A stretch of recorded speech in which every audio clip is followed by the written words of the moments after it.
How can creative and sensitive people better manage stress and anxiety? As creative people, we are more likely to have the trait or temperament of high sensitivity or sensory processing sensitivity.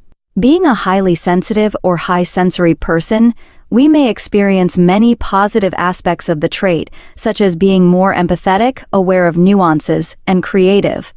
But we can also be more reactive and vulnerable to stress and anxiety, from sensory overload, for example. There are many varieties of stress, fatigue, worry, trauma, unhealthy self-regard, and other anxiety-related experiences that can impact our lives and creative expression. Related audio podcast: How can highly sensitive people manage anxiety? Psychotherapist and author Julie Bjelland, LMFT, specializes in helping highly sensitive and neurodiverse people. She writes in a post on her site, "Imagine there is a motor on the inside of you. Some people have a fast motor, and some people a slow motor, and then of course there is everything in between. Most people whose motor is too fast experience feelings of anxiety. You might notice things like reactive emotionally, overwhelmed, more annoyed or agitated, lose creativity, might lack focus and feel all over the place.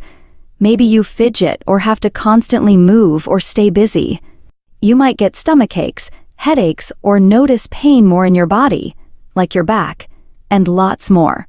A fast-paced motor equal to anxiety. Some people go for a while and do their self-care and start feeling better, but new stressors come up, and they drop their tools and the anxiety motor speeds up." Here is a short, silent video of mine about one of the free webinars by Julie Bjelland, High Sensitivity and Anxiety. Here are excerpts from another article of hers.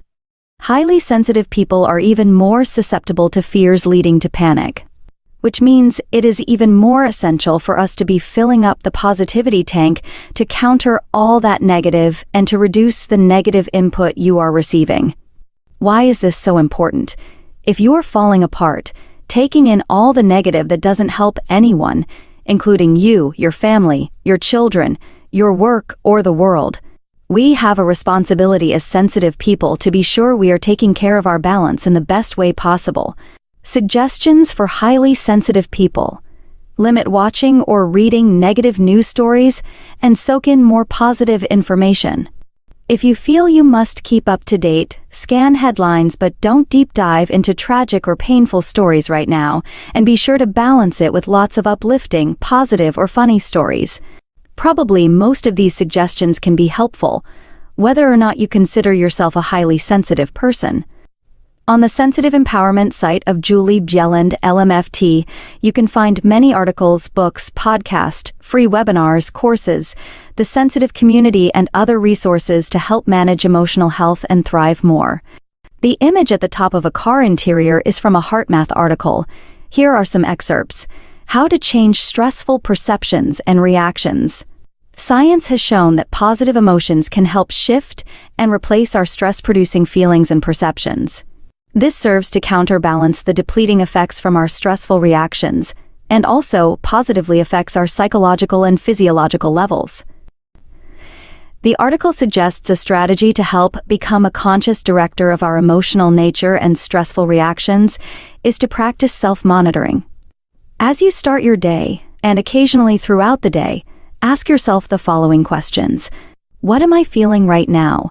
Are my mind and emotions churning out worry and stressful projections regarding future outcomes, or do I feel resilient and balanced in my decisions, actions, and responses to whatever the day brings?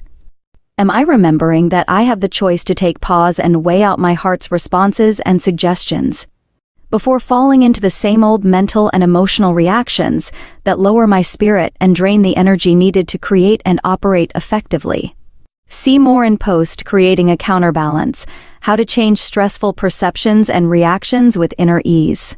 HeartMath engages in research on heart rate variability (HRV) and develops biofeedback tools to improve heart rhythm patterns for increased health in mind, emotions, and body.